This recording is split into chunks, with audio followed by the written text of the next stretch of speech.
Welcome to the Folk Hogan Podcast, where we deep dive into the world of this weird band we made, bringing you band stories and behind-the-scenes action and everything in between. Whether we're talking about our new songs that we just recorded, or talking about the crazy things we did on the road, or just chatting with each other, we got it all. So thanks for joining us. I'm Moses. Hi, Chips. Well, hi. How are you? I'm good. Good. Hi, Cameron. Hi. Hi, Klamtown. How are you? I'm good. Good. Good. Well, here we are yet again.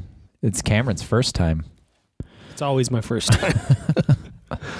Cameron's the little brother of the band, so I suppose that's true. Yeah. Well,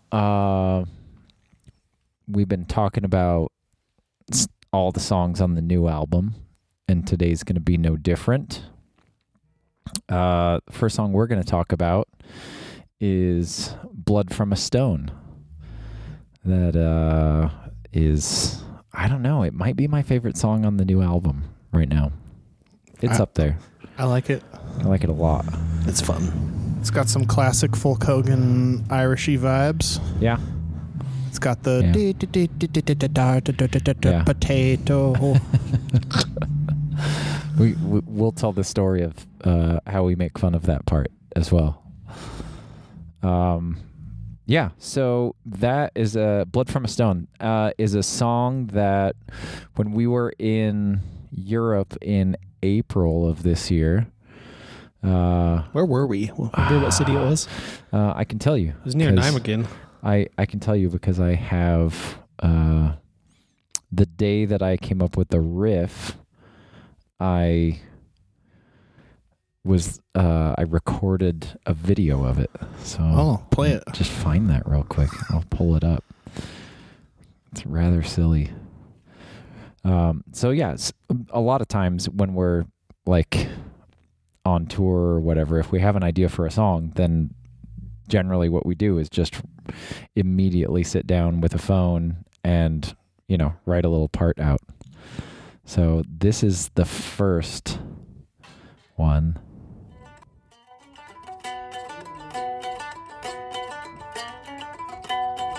We were in Haarlem, Netherlands, when I came up with this riff. And then I could hear Scott talking in the background. Yeah. I was looking around the room for him. We were in a landau somewhere in Haarlem, and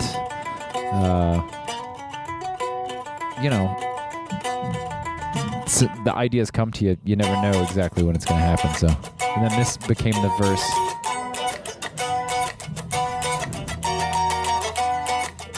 It's not exactly the same as we do it now, but.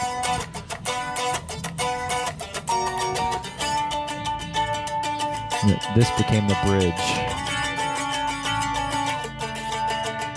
It's rather sloppy, but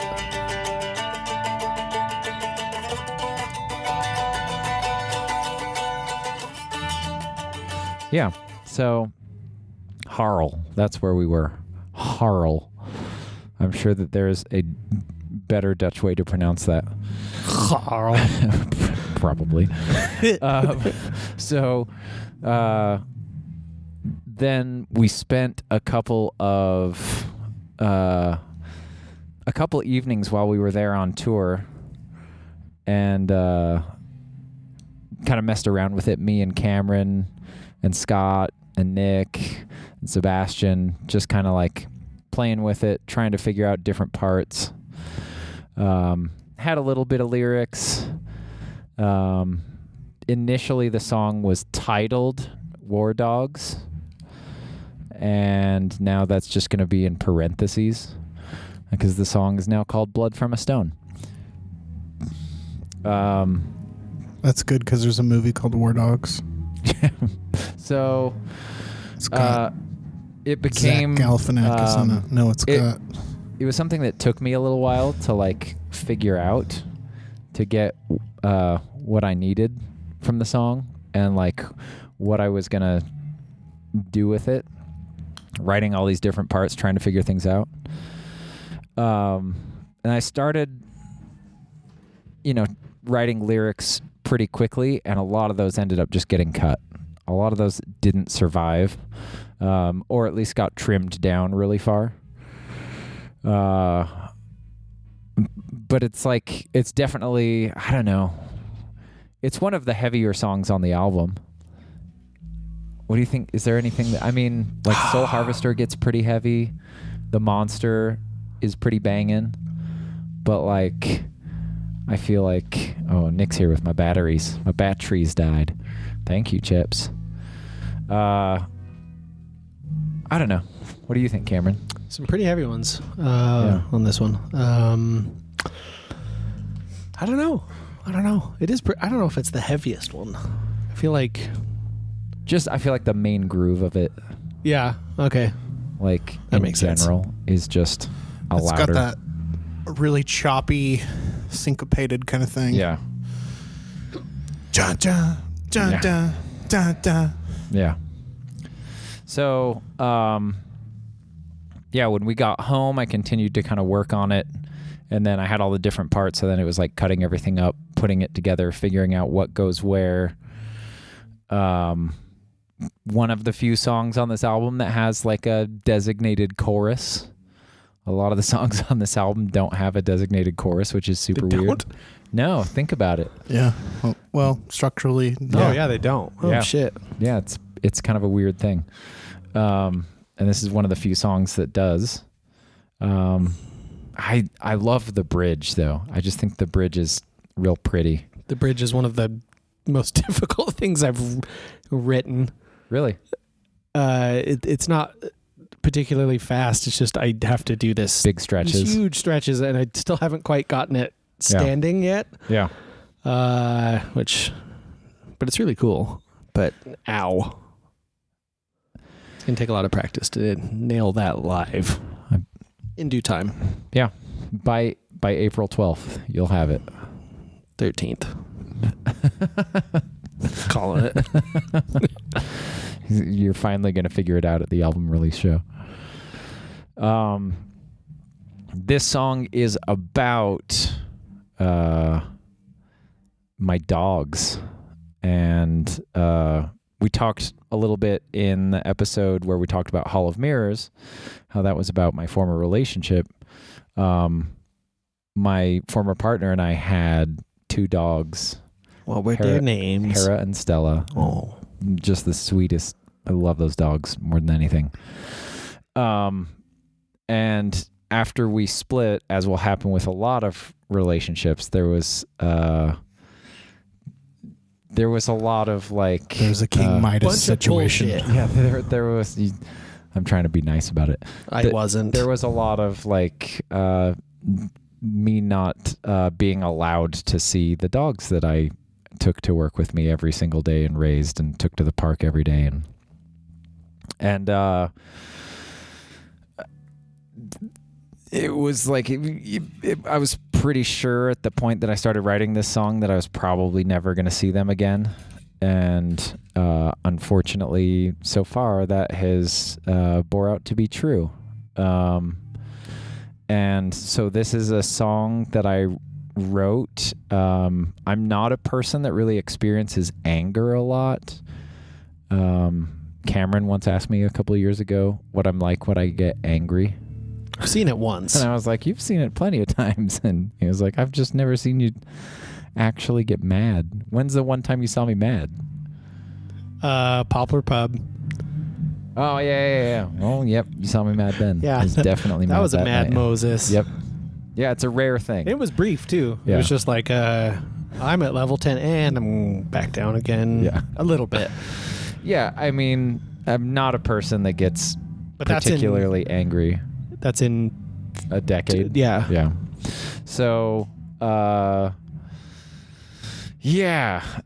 this song was essentially my opportunity to voice my frustrations about how the sweetest little animals in the world. We also had a parrot, and how I'm just probably not going to be allowed to see them, and how cruel it is to hurt each other and use things that you love as pawns.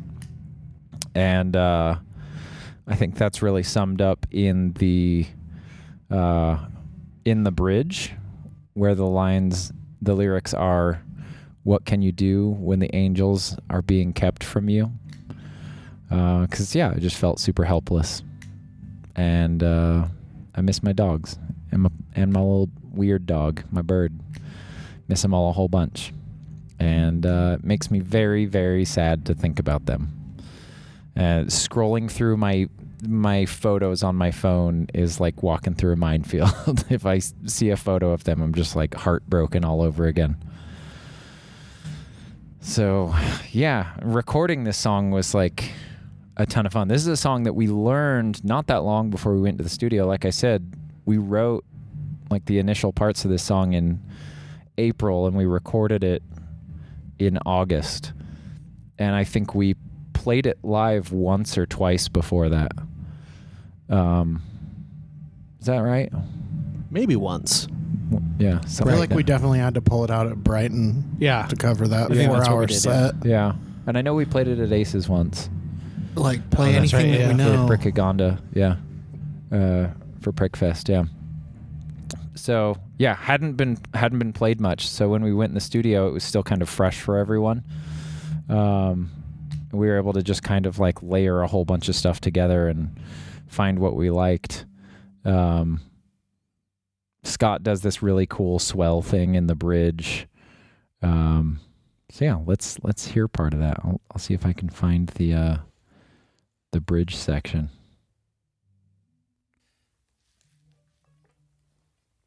Oh, wrong song. That's the wrong song. Yeah. That's the next episode. Cameron, will you fix his vest? It looks like a ghost is trying to lift him off of the ground. I don't know. Thank you. I feel so much better. It is spooky season. It was spooky season. Now it's just misery. I knew that Moses was talking, but all I could hear was vest, dog, vest. Oh yeah, so there's this middle section we should talk about. So there's this like kind of instrumental break, and it does this kind of like slower part first, and then it does a faster part. And while we were in Netherlands, there was a point where on TV for like 2 days. And sometimes you just sit. It was just the first day we got there, I think. But sometimes you just sit there and, it's 6 or 7 p.m., which is like 2,000 o'clock or 2,100 o'clock. And you just kick the TV on and see what funny Dutch commercials are on. But Pirates of the Caribbean was on. And so we just watched English. Yeah, in English. We were watching Pirates of the Caribbean, and Cameron brought up that Keira Knightley has a bit of an underbite. And then we all started. Well, it seems like it's only when she says a certain word, too. Yeah. So then we all started, because Cameron made the joke first. We all started pushing our bottom chins out and going, James Norrington, James. And it's made us laugh ever since. And so while we didn't put it in the recording, in that sort of little middle section, we're going to play through I'll play it through the middle section and then into the bridge. Normally there's a spot where we all say James. It's got a swashbuckly type of sound to it, so it felt appropriate. And it's not that way on the album, so you're not going to hear it, but we'll do it right here when the time comes.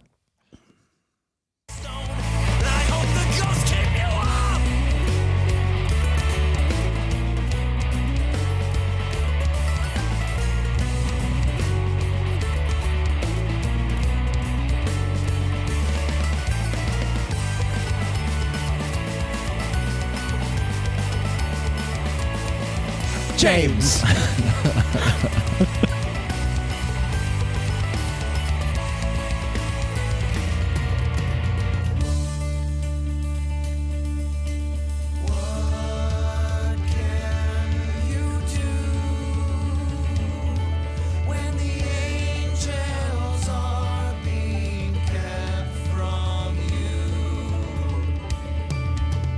What can you do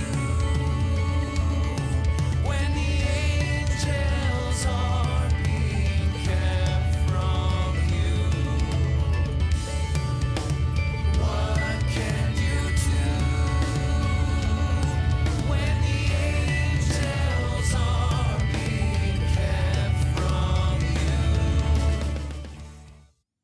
Yeah. Yeah, I like that song. It makes me very sad, and it also makes me happy. And that's the best thing we can hope for from music, to make us feel all the things. Yeah. What do you think about it, Chips? I like the difficulty of like the intro and outro and how technical it gets, but the whole middle section just kind of flows and rocks out. Yeah. One of the funny things that happened when we were recording this was we recorded mandolin, we recorded banjo, we recorded drums, we recorded bass. And as soon as we recorded bass, we kept getting to one spot in that little like swashbuckly part. And Wes would look over at me and be like, "Is that weird?"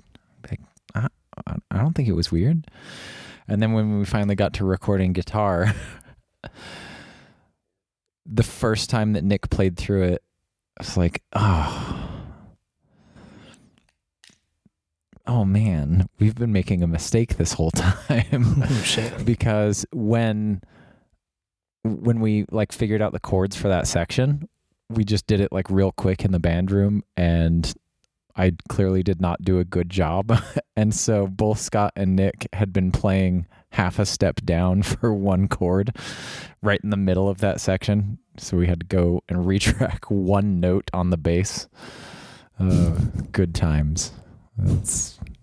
All that setting up and opening Pro Tools and dunk. Yep. It was pretty funny. Yeah. I didn't know that. That's silly. Yeah.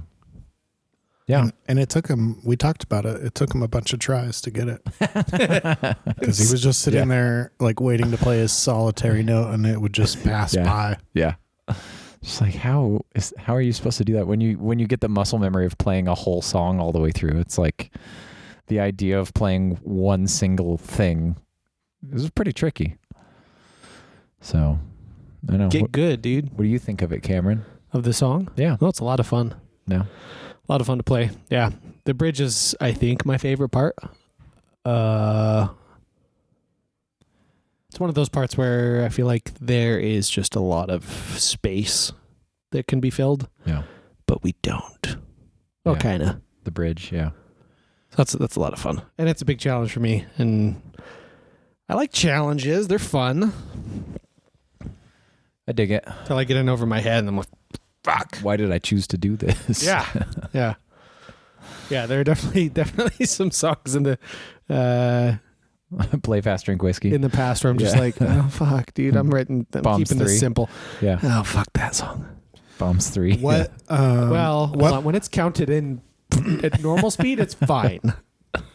What part are your big stretched out chords On the bridge. on the where we just listened? Yeah. Yeah. Yeah, and I have to hold down 3 strings with my I'm holding down 3 strings. I got a pretty much bar on the 11th fret and then go up to the 17th fret, I think. Something like that. Yeah, it's just, oh god, That's quite the distance. and that's just between index and pinky, and then the one part, my ring is on the, I don't know, 15th and then the 14th or something like that. It's, Does it look cool? It looks pretty cool. Like, Probably. could we just like pan like a single spotlight on your hand for that section? Yeah. If Okay. I hold still. I'll I have to put a cue mark I'll on the talk board. to the LD about that at the show. Yeah, there we go. LD. A lighting director. Oh, Yeah. that's a fancy No, title. he didn't say LB. He said LB. LB. Got me worried for a minute. We'll Yeah. tell the story of LB someday on this podcast. Oh, God. She'll hear it. Maybe. If it's appropriate enough. Nah, we'll tell about it. I mean, Why not? It's a good story. it's a good story. My bishop will be disappointed, but it'll be a good story. Bishop. Well, what else? What other part should we listen to of that song? I mean, it's a whole song. It is. Maybe like a little bit of the beginning. And Yeah, let's hear it. we Let's kinda- hear, we heard the end, so Yeah. let's Tarantino let's hear it back to the let's front. hear up to the first chorus.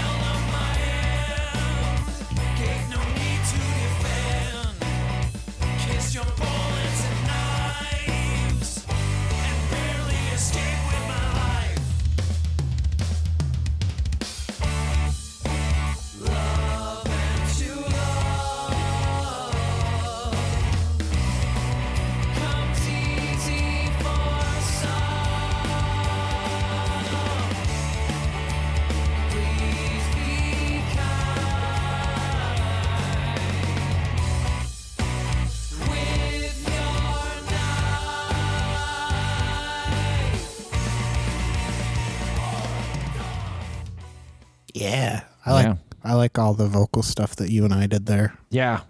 I like me. It's fun. Yeah, you did awesome. That I don't think that we have any other songs where there's like a really choir high falsetto. Yeah, in that's them. true. Except for I Choose Adventure. That's your head voice. Yeah. Yeah. When you sing real high. Like that. Mm-hmm. Like a baby goat. Kind of. So yeah, that essentially brings us to the second to last song on the album. We're not really going to talk about the last song on the album because we talked about the first song on the album, and they're very similar. Last song on the album is just a bunch of pandemonium. But the second to last song is a song called All Good Things Die in San Diego. Oh, and that's a doozy. Boy, is it. So that stupid song gets stuck in my... I've mentioned this before, but if I listen to that song past like 9 p.m., oh boy, it's in my head for the rest of the night, into my dreams, and through the next morning. I feel like a crazy person the next day because of the lyrics and the outro. Yeah. It's like, but it's so good though. So, this song initially started. Oh, I've got this is another one that I have a really old video of me writing the very beginning parts to it. I can't open my Liquid Death very well because I cut my fingernails. Do you ever do that?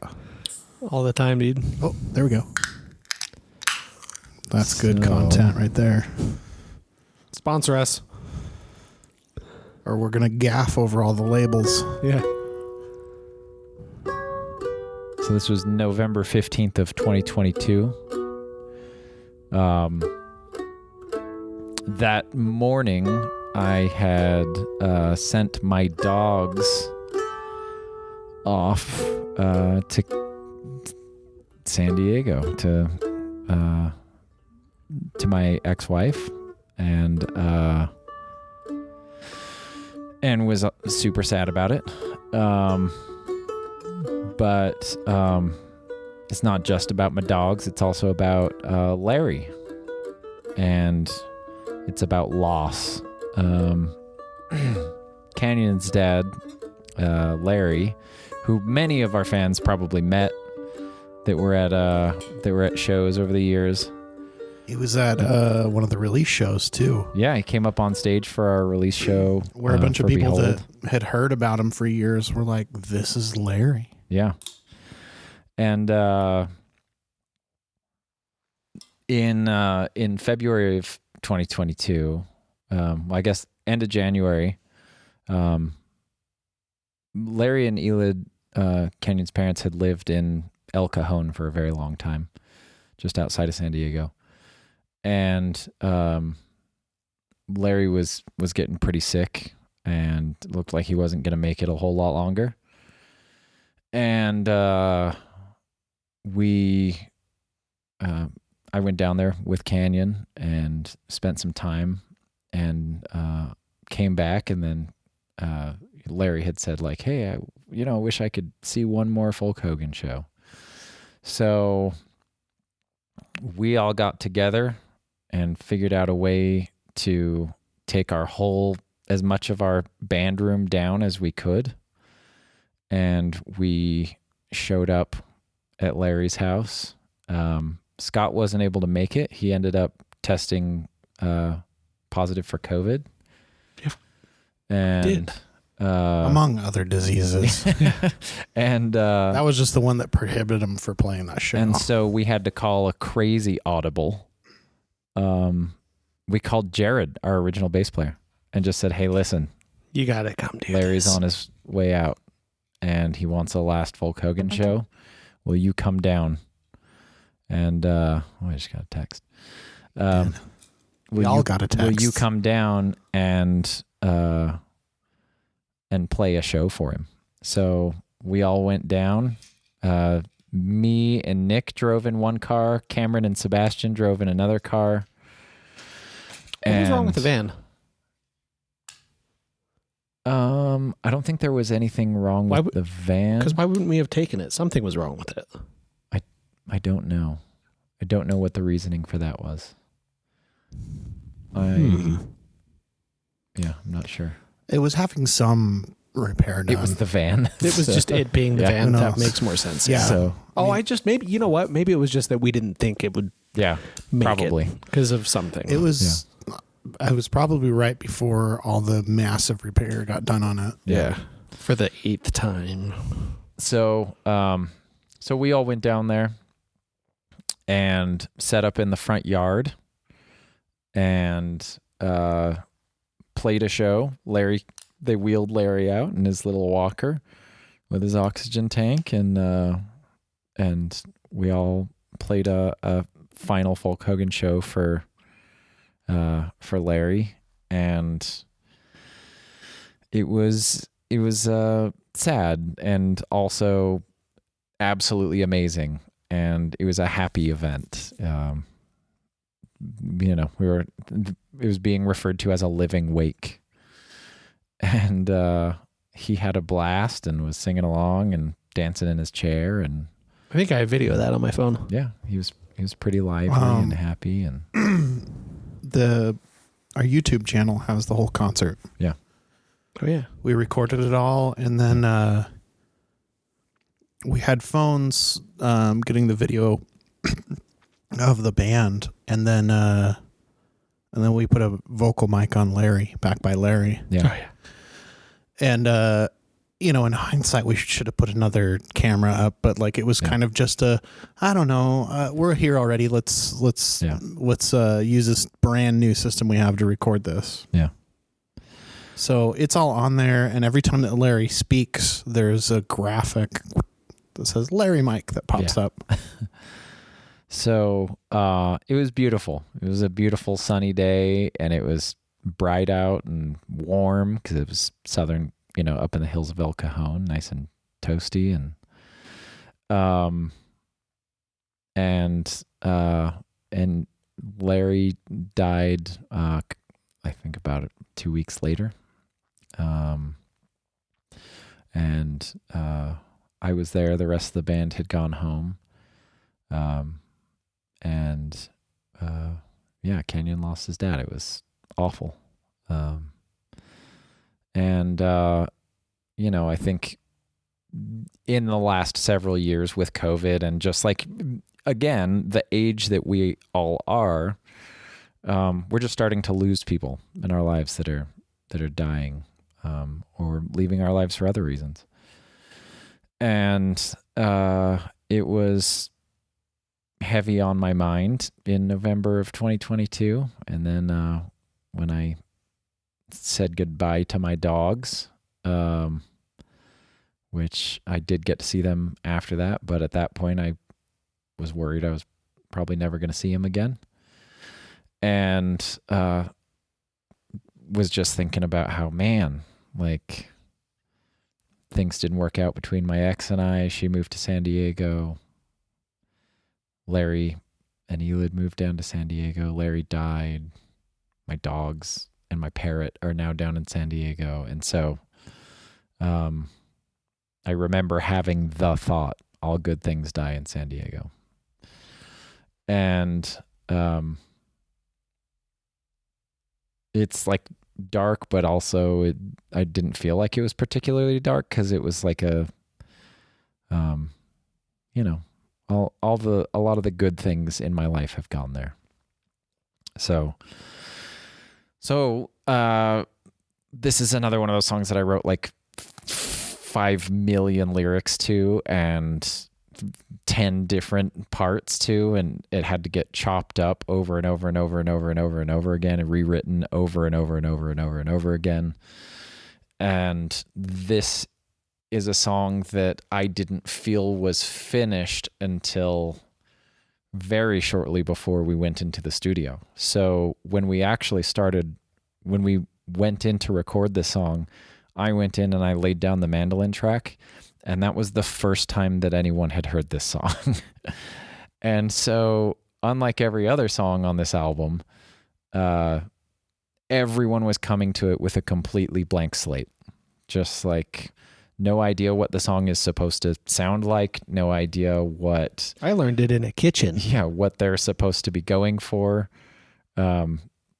After I tracked that, I went upstairs with Cameron and like walked him through some of the parts, did the same thing with Nick. And Sebastian, oh my God, Sebastian. First of all, one thing we didn't mention on Blood from a Stone is how incredible his drums sound. I mean, man. Oh, he's such a good drummer. He's so good. But just another example of how good Sebastian is. He listened to this track and then he went in and I think he did 2 takes of this song and that was it. Just like nailed it. And hilariously, the first take, he kept looking through the control room window at me and I was like trying to gesture at him what I thought he should be doing and he would immediately just start doing it. And then second take, flawless, like straight through the whole song. Did an exceptional job. Yeah, it's a song that deals with primarily loss, losing people and losing people we care about. And, especially during the 4 years that we've experienced since COVID, like a lot of people have died in that time in a lot of different ways. And, it was sort of a song dealing with all of those feelings and those emotions. And it's, from my perspective, it's pretty interesting too, because you mentioned that you cut the tracks down or the lyrics down a whole bunch. Yeah. There's not very many lyrics in this song and it's got a ton of emotion in it and it's pretty impressive. Sometimes you don't need I don't fucking write songs, so I don't, but like, it's one of those songs where it's like, you don't need all of the lyrics to tell the story to set the precedence for, how you're supposed to feel or how the song feels or whatever. Yeah. It's got a few lines in it and then it's just cool. Yeah. I made some real hard cuts. There was an entire verse about my grandma, who was like the most amazing person of all time. My family, has always referred to her as the supreme being. And like it was not easy to cut that. And it took me a long time to be like, I don't think the song needs it. It's in there though. Like, but yeah, that's the thing is it is in there. And yeah, I mean, I was super nervous when I brought this, to the studio and recorded it. I wasn't sure that, the rest of the band would even like the song and it would go on the album. Like I was, even I try not to have that mind, like, this is my song, so we're going to do it.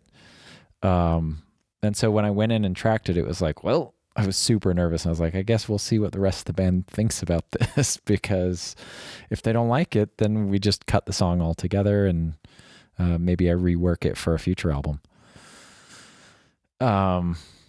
Thankfully, the response from everyone was like, that's a really interesting song. Did we even change any structural? I don't even think we changed the structural element with it. We didn't. No.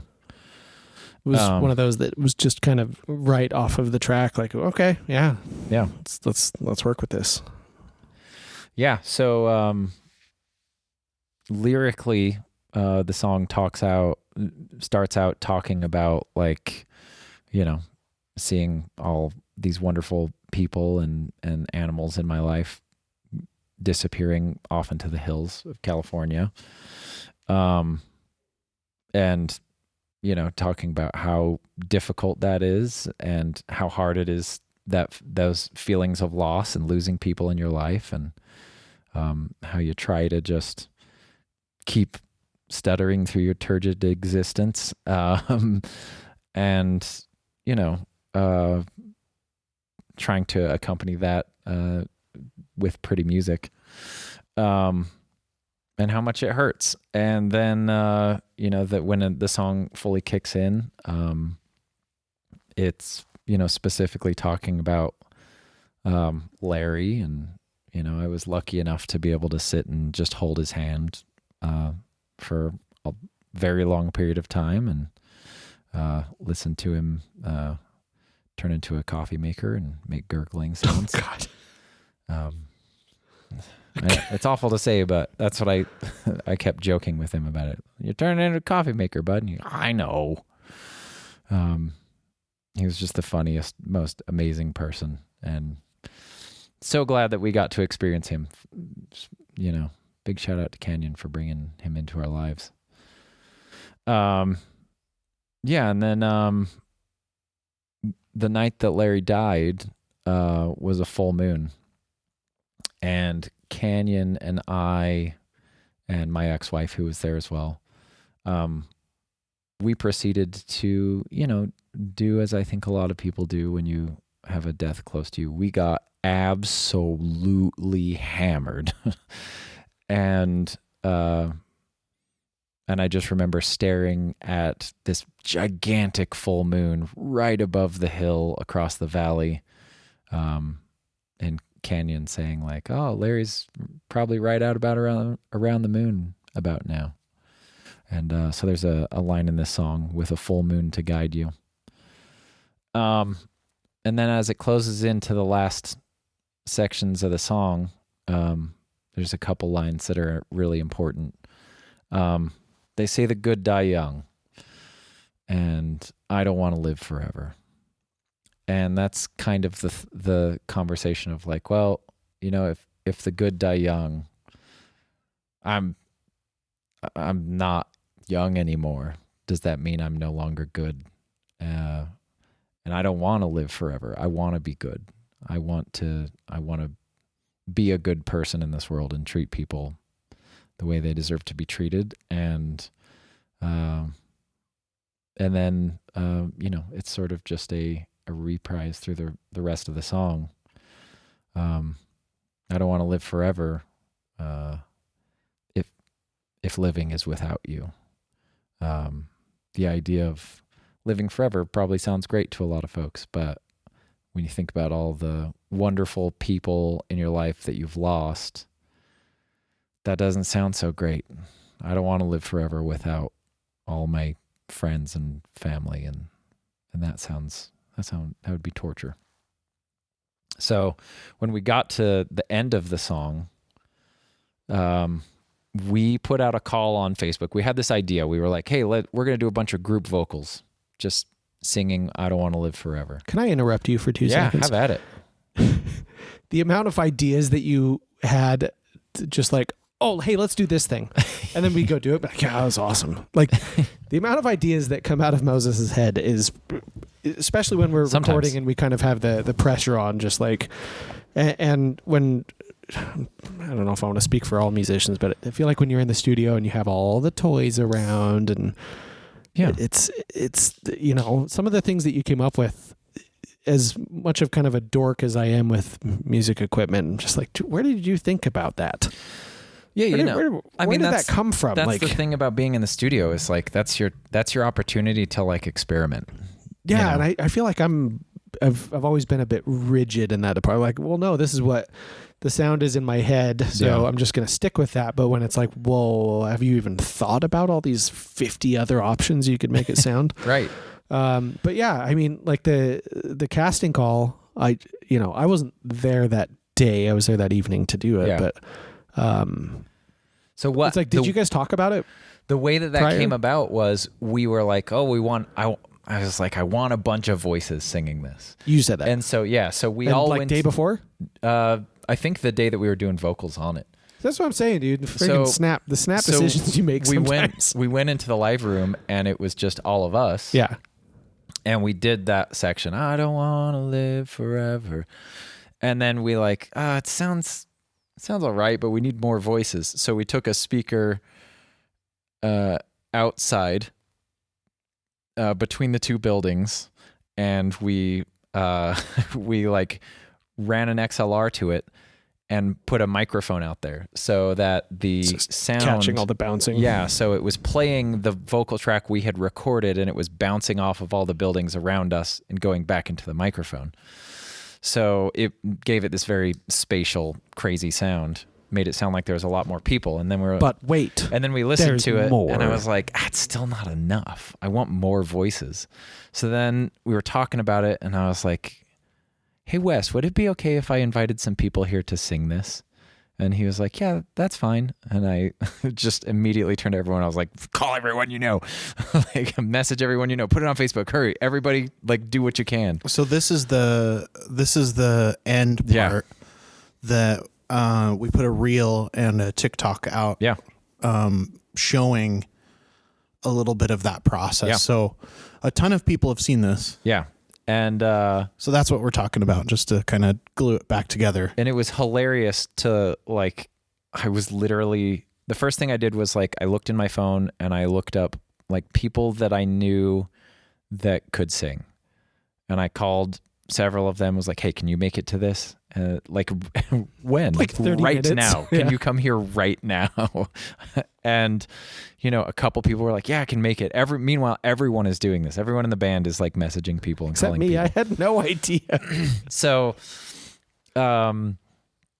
then it was like, okay, well, I think I've hit up every person I know that's like singing in a band. So then I just started going through my contacts in alphabetical order, being like, does this person live nearby?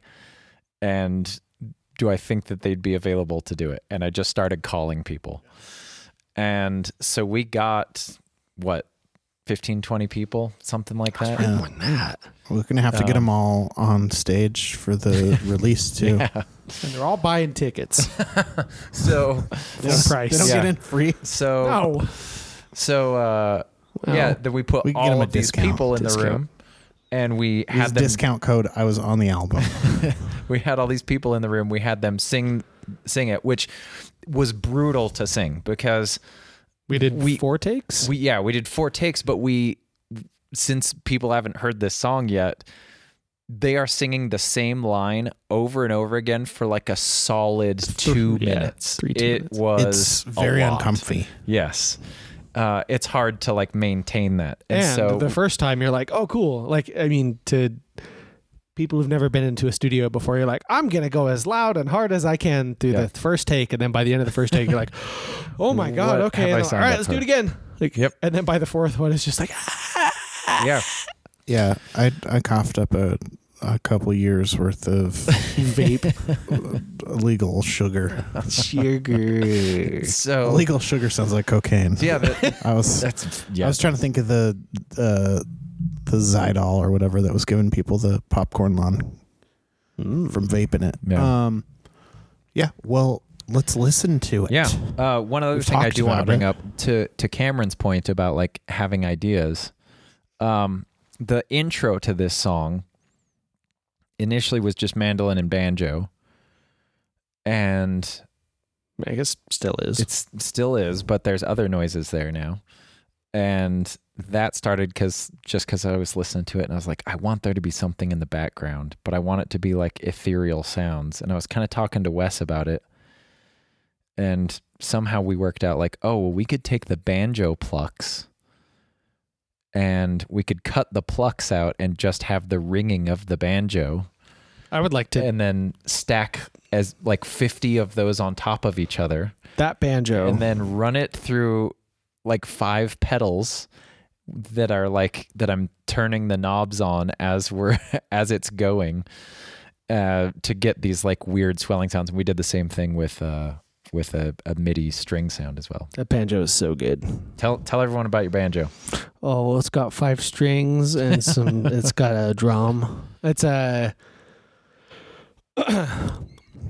What's that? Recording King USA Top Tension that I had. What's that scale of banjo called? Does it have like a designation? scale length? Is it like a baritone or is it just? No, it's just I don't know. Standard. I actually It's don't just know what the banjo? scale length is. It's probably almost 27. They're 26 7/8 or something. and 5/8. Yeah. I don't And know. how big's the 26, drum head on It's it? 11 inch. It's all standard. It's I wanted when I had it built, I wanted it modeled after a Gibson Style 12. So this is or isn't the one that's got the extra string? No, this isn't the big one. Okay. No, this is So this is your Recording King. Recording King? Yeah. Okay. I tracked. So this is the one that you play on stage? No, this is one of my custom ones I've had. Okay. I have 3. So many banjos. You have 3 Recording Kings? 3 Recording Kings, yeah. Yeah. I'm an artist. You can see me in the artist section on the Recording King website. Cameron's an endorsed artist of Recording King banjos. He's the most famous musician in the band. Anyway, yeah, that banjo is it's got so many overtones, and it just breathes so nice, and it records so nice. But yeah, the intro to this is super cool. The overtones that they just stacked, pretty wild. So was it just like cutting all of the hits out, like when he's actually plucking the string and just leaving all the extra noise? There was a contact mic. Oh yeah, Wes also put in the banjo, and so it really captured all of the.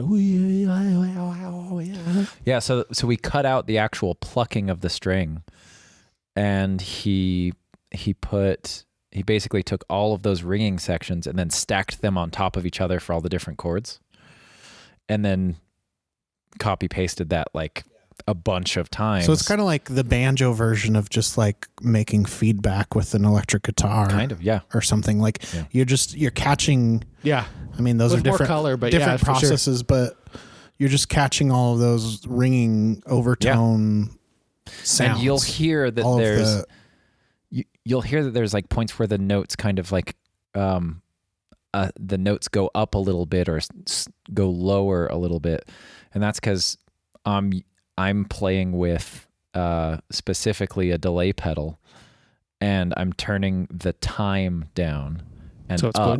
So it's raising the pitch and lowering the pitch as that swell is happening. So let's hear it.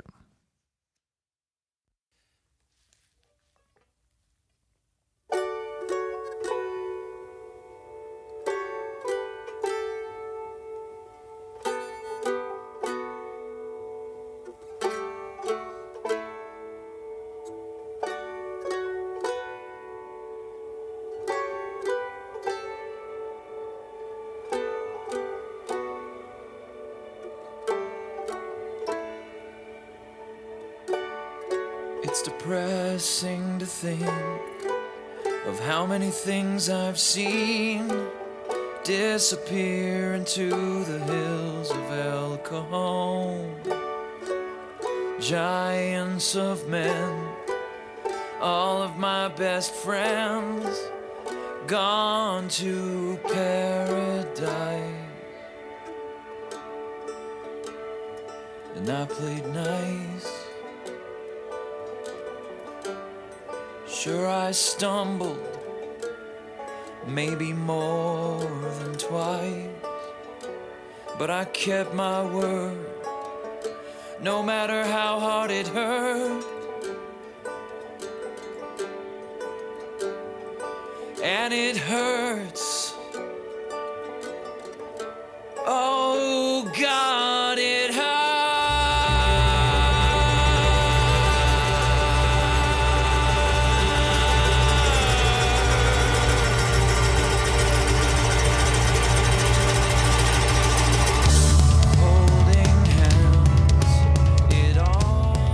Listen to those drums. Oh, they sound so good. Yeah.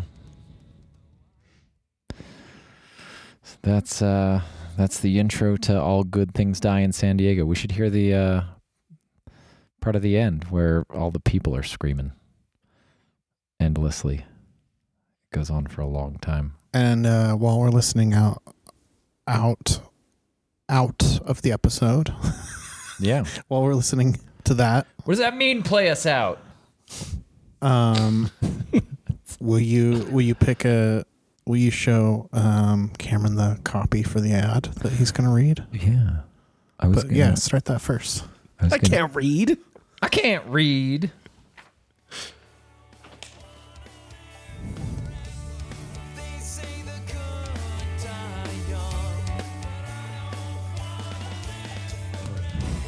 Attention, vinyl lovers.